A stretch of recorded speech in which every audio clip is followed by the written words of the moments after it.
Hi viewers, welcome to our channel. ప్రస్తుతం మనతో ఉన్నారు జూపూడి ప్రభాకరరావు గారు, ఏపీ గవర్నమెంట్ అడ్వైజర్. నమస్తే సార్. నమస్తే. బీజేపీ దేశాన్ని నాశనం చేస్తుందనే కాన్సెప్ట్కి వస్తే రాష్ట్రాలకు రావాల్సినటువంటి నిధులు సక్రమంగా ఇవ్వట్లేదు. ఆంధ్రప్రదేశ్ రాష్ట్రానికి సంబంధించి చూసుకుంటే స్పెషల్ స్టేటస్ ఇప్పటి వరకు ఇవ్వనటువంటి పరిస్థితి.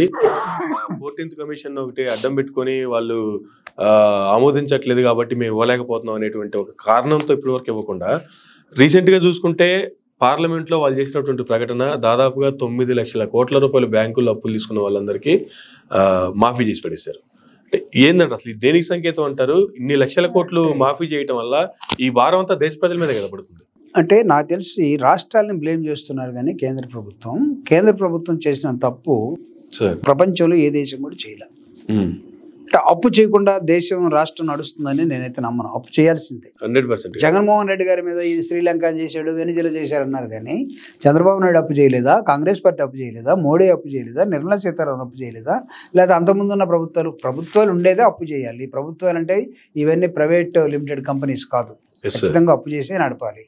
మీరు కేంద్ర ప్రభుత్వమే మీరు చెప్పినట్టుగా 9 లక్షల కోట్లు 99 లక్షల కోట్లు చేసి ఆంధ్రప్రదేశ్ను లేదా ఇంకొక రాష్ట్రాన్ని అప్పు చేసిందని అనుకుంటే పొరపాటు. రెండో అంశం, అసలు ఒక రాష్ట్రాన్ని బతకనివ్వకూడదు, ఒక రాష్ట్రానికి మేము సహకరించకూడదు. విడగొట్టబడినటువంటి ఆంధ్రప్రదేశ్కి రీఆర్గనైజేషన్ యాక్ట్ ప్రకారం, పార్లమెంటరీ సిస్టమ్ ప్రకారం నువ్వేం చేయాలి? సక్సెసివ్ గవర్నమెంట్గా అంతకుముందు ఉన్నటువంటి గవర్నమెంట్ యూపీఏ దిగిపోయినప్పుడు ఎన్డీఏగా మీరు వచ్చిన తర్వాత వాళ్ళు చేసినటువంటి రీఆర్గనైజేషన్ యాక్ట్ చట్టం ఏదైతే ఉందో it should be A doctrine of law. దాన్ని ఇంప్లిమెంటేషన్లు తీసుకురావాలి.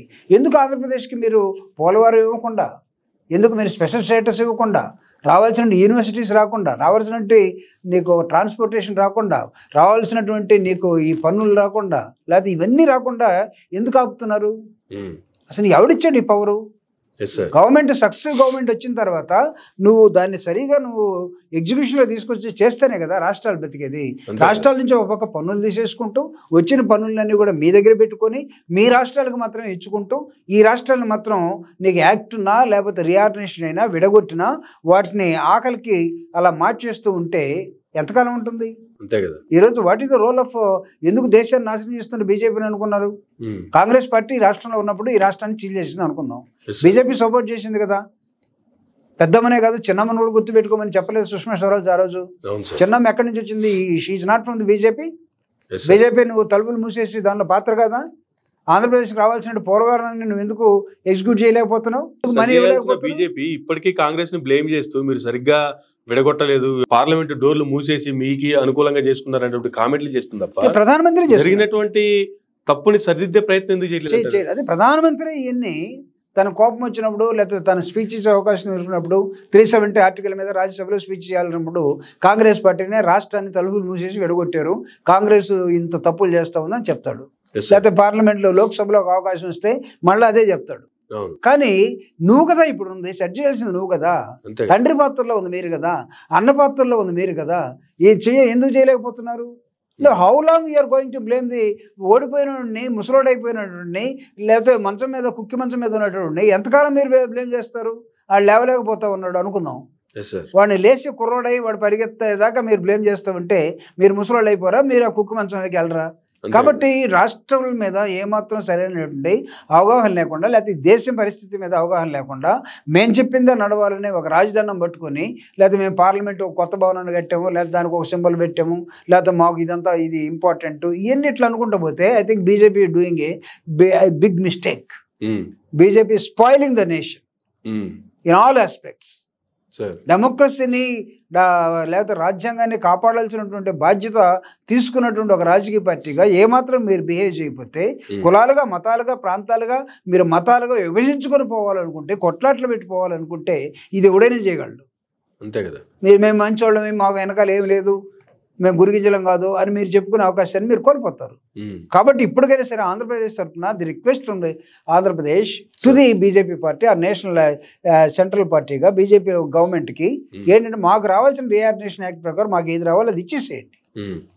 Don't try to tinker. ఈ టింకరింగ్ వ్యవహారం మానేసేయండి. తెలంగాణలో ఈరోజు వేరే గవర్నమెంట్ వచ్చింది, వాళ్ళని పరిపాలించుకునేవ్వండి. వీళ్ళ మీద వాళ్ళ మీద లేకపోతే ఇంకోళ్ళ మీద మీరు చేయాలనుకుంటే ప్రధానమంత్రి అమిత్ షా వచ్చి 100 సార్లు తిరిగిపోయారండి ఇక్కడ ఎలక్షన్స్కి. Don't you know your capacities? అంతే కదా సార్. మీరు బండి సంజయ్ని దించేసేటప్పుడు మీకు తెలీదా బీజేపీకి ఇక్కడ టోటల్గా మనకు తోక కట్ చేసుకున్నామని? అదో కామన్ మ్యాన్ చెప్తా ఉన్నాడు. అవును సార్. బీజేపీలో గుసగుసలు ఆడుకుంటా ఉన్నారు. ఎందుకు మార్చారు బండి సంజయ్ని? అధికారంలోకి వస్తుందనే ఆలోచన ఉన్నటువంటి మీకు రావాలనుకుంటే నిజంగా బండి సంజయ్ని మీరు మారుస్తారా? అంతే కదా. ఎందుకు మార్చారు? సో మీ తోక మీరే కట్ చేసుకున్నారు, మీ రోడ్డు మీరే తీసేసుకున్నారు, గుంతలు పడ్డాయి. గుంతలు పడ్డ తర్వాత మీరు ఏం చేస్తారంటే ఎవడన్నా ఆ గుంతలను దాటి అధిగమించి వచ్చిన వాడిని ఎలా దించాలని చూస్తున్నారు. అంటే what is your thought process అనుకుందాం మామూలుగా. అంటే మీరు ఎక్కడో ఒక చోట ప్రతిసారి ఎవడో ఒకరిని కెలకటమే. భారతదేశాన్ని స్టేబుల్గా ఉంచే ఆలోచన మీకు లేదు. మీ ఆలోచన విధానం ప్రకారం ఉంటే తప్ప మీ ఆలోచన విధానం ప్రకారం భారతదేశం ఎప్పుడూ ఉండదు. రాసుకోండి, నేను చెప్తున్నాను. ఎందుకు ఉండదంటే it's a fault of the soil. Doctor Babasaheb Ambedkar చెప్తాడు, ఈ సాయిల్లో కులం అనేది నిచ్చిన మెట్ల వ్యవస్థగా ఉన్నంతకాలం, లేకపోతే ఈ అంటరానితనం ఉన్నంతకాలం, అవిద్య ఉన్నంతకాలం, ఇల్లిటరసీ ఉన్నంతకాలం, అనేకమైన భాషలు ఉన్నంతకాలం, అనేకమైన మతాలు ఉన్నంతకాలం, ఆచారాలు ఉన్నప్పుడు ఎవడండి ఈ ప్రపంచంలో చెట్టును పూజించేవాడు ఎవడన్నాడా? పుట్టను పూజించేవాడు ఎవడన్నాడా? లేకపోతే ఒక 3 కోట్ల మంది దేవుళ్ళని పూజించేవాళ్ళు ఈ ప్రపంచంలో ఎవడు ఉన్నారా? ఈ భారతదేశంలో ఉంది. కాబట్టి ఇలాంటి వైరుధ్యం ఉన్నటువంటి దేశంలో చాలా జాగ్రత్తగా ఉంటే తప్ప విడగొట్టడం అనేది పెద్ద ఇష్యూ కాదు. కాబట్టి పాలకులు చాలా కేర్ఫుల్గా ఉండాలి.